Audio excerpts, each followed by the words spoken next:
People used to treat me like I was nothing. I was just the janitor, an invisible shadow in a world flooded with the glamorous and the important. My name is Naomi, and they had no idea that every time they tossed a crumpled paper into the trash, they were discarding the remnants of a life filled with languages, dreams, and a painful legacy. My sister Lena went missing years ago, leaving behind not only an echo of loss, but also a fear that wrapped itself around my heart like a vice, anxiety masked as anonymity. Apologize ago that sparkled with opportunity, everything changed. As I quietly tidied the hotel lobby, a lost Dutch girl stumbled into my world, her tears drawing me from my corner of silence. I spoke to her in her language, fluidly shifting between English, French, Spanish, and even Mandarin as she calmed. Unbeknownst to me, Christopher Langston, the CEO observing from afar, saw more than just a janitor. When he offered me a role as a translator at an upcoming gala, my instincts screamed to decline. Yet, the thought of my friend Jorge's college dreams swayed my heart.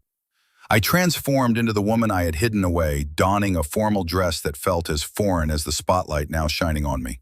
But then, everything came crashing down when Mr. Tita recognized me as Lena's sister, unleashing a tempest of memories and self-doubt. Yet from the chaos emerged clarity. I had a choice: to remain a mere background character or to step into the light of my own story. With newfound resolve, I confronted my past and chose to fight, not just for my sister, but for all the overlooked souls who deserve to be seen. "Naomi, can you come here for a second?" Mr. Tita's voice cut through the dim noise of the hotel gala, sharp and patronizing. Naomi hesitated, pushing her way through the crowd, her heart racing. She had expected to blend into the background, not be pulled into the light. "What do you need?" she asked, her voice barely above a whisper, nerves twisting in her stomach. "Is this where you make your grand entrance?" He smirked, his eyes sparkling with condescension. "A multilingual janitor? How quaint." Laughter rippled through the air as a few nearby guests glanced in her direction, their mockery plain as day. Naomi's cheeks burned. "I'm just here to help," she replied, trying to keep her voice steady, desperation creeping in. "I didn't ask for—" "I know," he interrupted, leaning in as if sharing a secret. "But hiding behind that broom won't protect you forever, you know. People will always remember you as the sister of the infamous Dr. Lena Bennett, not as some glorified translator. Leave my sister out of this." Anger bubbled in her chest, hot and fierce. "What are you going to do? Threaten me with your cleaning supplies?" He chuckled, stepping back, his smirk wide and disdainful. "You think anyone here cares about who you really are? You're just a shadow." His words hung in the air, heavy and suffocating. Naomi felt the room spin as humiliation clawed at her insides. The laughter echoed, a relentless reminder of her place. She was trapped, and as the party continued around her, the light she had found flickered and dimmed.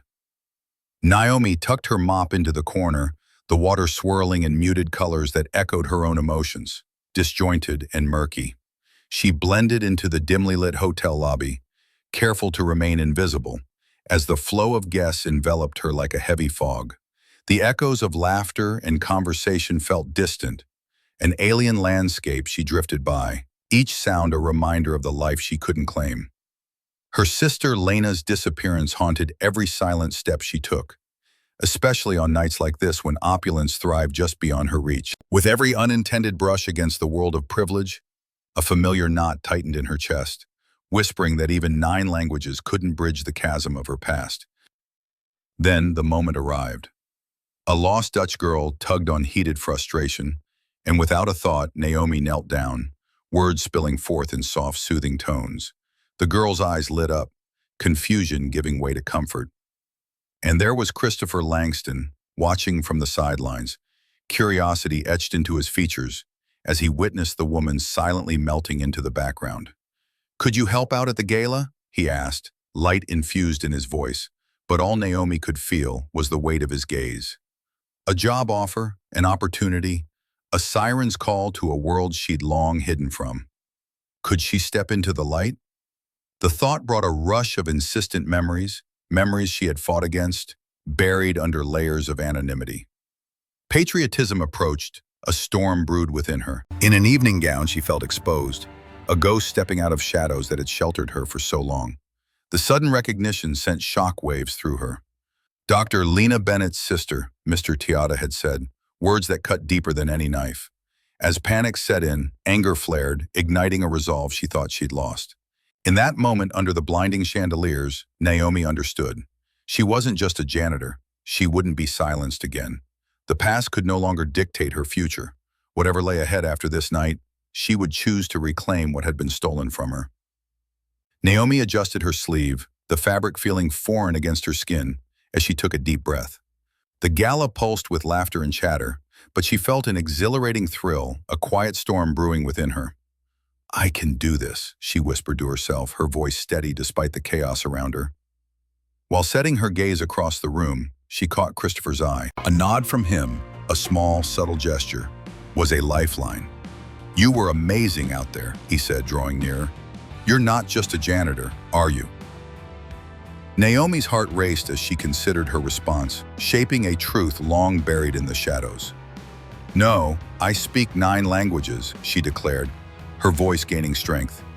"But more than that, I want to help others." The surprise in his eyes ignited a flicker of hope within her. Filled in the corner, she spotted Mr. Tita, and the realization of potential danger flooded her senses. Now wasn't the time to shrink back. As he approached, memories of her sister surged forth, but instead of retreat, take later, huddled with Christopher and Jorge, she outlined their plan with newfound clarity, her voice a steady cadence. "We need to enter Silas Corp with a strategy," she said, charts and notes scattered before them like pieces of her reclaimed identity. Step by step, Naomi embraced her past, and for the first time she felt her true self rising like a tide, unapologetic and ready to confront whatever lay ahead. The gala bustled with laughter and glimmering lights, an alien landscape for Naomi as she stepped out of her janitorial role and into a gown that felt both freeing and suffocating. Her heart raced as she navigated the crowd, each click of her heels sounding like a countdown to exposure. But then, Mr. Tiata appeared, his booming voice cutting through her moment of triumph like a knife. "There you are, the sister of Dr. Lena Bennett." His words rippled through the crowd, drawing eyes and whispers. Naomi felt the weight of recognition slam against her like a tidal wave. Memories of her sister's disappearance flooding back, pulling her into a spiraling vortex of shame and fear. But through the chaos, she caught a glance of Christopher, who moved softly to her side, his expression a mix of concern and resolve. "You don't have to hide," he whispered, giving her a momentary anchor. Suddenly, Evelyn interjected, her smug smile cutting across Naomi's moment of understanding. "You think the world will embrace you now? Just because you can speak a few languages?" The crowd snickered, and for a heartbeat, Naomi felt the old familiar despair wash over her. Yet as she met Christopher's gaze, a shift flickered within her. She straightened, accepting the challenge. "It's not about the languages," she replied, her voice steady and clear. "It's about the truth." With a quick motion, Naomi pulled out her phone, the image of a postcard from Lena displayed for all to see. "She's alive and fighting against what you represent," she declared, each word slicing through Evelyn's confidence. Gasps replaced the laughter as Naomi's story poured forth, revealing the depths of her sister's research into Silas Corp's underhanded dealings. Evelyn's smile vanished, her face paling as the whispers grew louder, people shifting away from her. Naomi felt the quiet swell of triumph within her, the threads of her past unraveling Evelyn's facade. In this moment, Naomi was no longer invisible. The crowd clapped silently in their hearts, in reverence of the woman who had stood alone before, now rising with purpose. As Naomi spoke, the audience leaned in, captivated not by a woman once unseen, but by a powerful force, reborn from shadows into light. A satisfying justice served quietly yet profoundly, and the air crackled with new energy as the truth took its rightful place. As I stand in the quiet aftermath of everything that unfolded, I can't help but reflect on my journey. This path, sudden, chaotic, yet oddly transformative, has taught me the fragility of identity and the strength found in vulnerability. The gala, once a stage for others, became a mirror reflecting my past, my fears, and my hidden talents. Each language I spoke was a thread weaving together the tapestry of who I am, not just a janitor, but a sister, a survivor, and now an advocate for those like me. In fleeing the shadows of my past and stepping into the light, I found a purpose I didn't know I was searching for. Yes, I fought back against those who underestimated me, but I also learned about trust and the courage it takes to confront your history. So I ask you, do you think I went too far? What would you have done in my place? Have you ever had someone treat you like that? I invite you to comment below, sharing your own experiences with identity, empowerment, and the everyday battles unseen by the world. Join the conversation about justice, resilience, and the unyielding human spirit.